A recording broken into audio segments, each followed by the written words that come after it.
Olimpia Guazzo, giovanissima, ma mi perdoni, ma in questa avventura FISE deve sapere che una delle prime cose di cui mi sono occupato sono state le vittorie di una certa Laura Millimaggi. Non so se lei la conosca. Appena.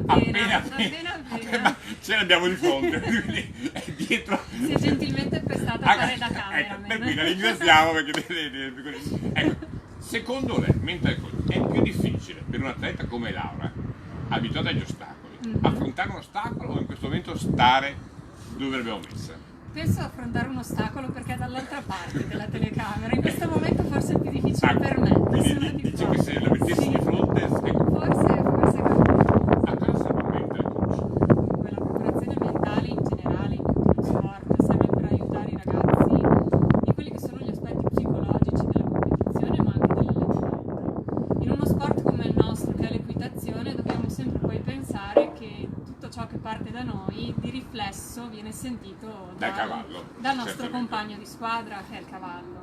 E di conseguenza il lavoro con un atleta sulla preparazione mentale deve essere fatto anche in funzione del suo cavallo, del tipo di cavallo e delle caratteristiche del suo cavallo. Sembra una battuta, ma potrebbe servire un mental coach anche per il cavallo? Beh, penso che sarà lo step successivo. Talvolta si ingranano e bisogna. Gli etologi attualmente lavorano. Perché io mi occupo di etologia, possiamo quindi. considerarli gli psicologi dei cavalli. Esattamente, sì. Le è mai capitato di avere a che fare quindi con un collega che si occupasse del cavallo? Non direttamente, alcuni atleti con cui ho lavorato hanno collaborato anche con Luca Moneta, che basa parte del suo lavoro su aspetti etologici, e devo dire che c'è stato di grande aiuto per quel che riguarda poi il lavoro con me.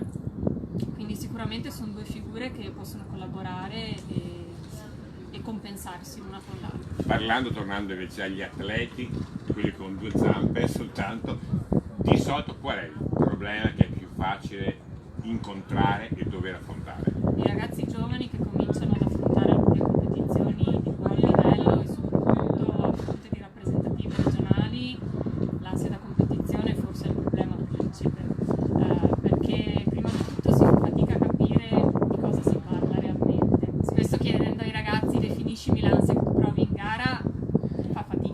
Siccome non so se lei si occupa solo di ostacolisti o un po' di tutte. No, di tutte le discipline. E allora, ci sono più ansie negli ostacolisti, nei completisti, chi fa il dressage, chi fa il bottino, dove è capitato? Dal mio punto di vista è trasversale a tutte le discipline sportive equestri, ma anche discipline sportive in senso lato. È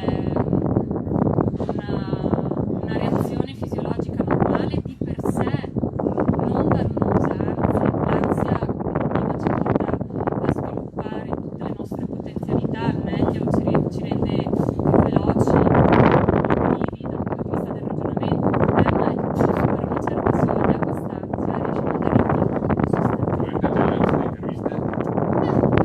la stiamo tenendo sotto Superata. controllo. L'ansia da camera, la voce si può sentire, l'ansia da camera come è andata? Laura? No, ma deve sentire la voce perché almeno si sta muovendo così e ce ne si accorge, ma la voce, lo dica ad alta voce, almeno la voce. No, non ho avuto ansia. È sopravvissuta. Sopravvissuta. Grazie a Laura, grazie alla nostra mental coach, ringrazio. grazie a voi che ci state Grazie, seguendo e Laura. che diffondete, e se condividete questi video per far conoscere il mondo dell'equitazione anche ai vostri amici, grazie se lo fate sui vostri profili Facebook.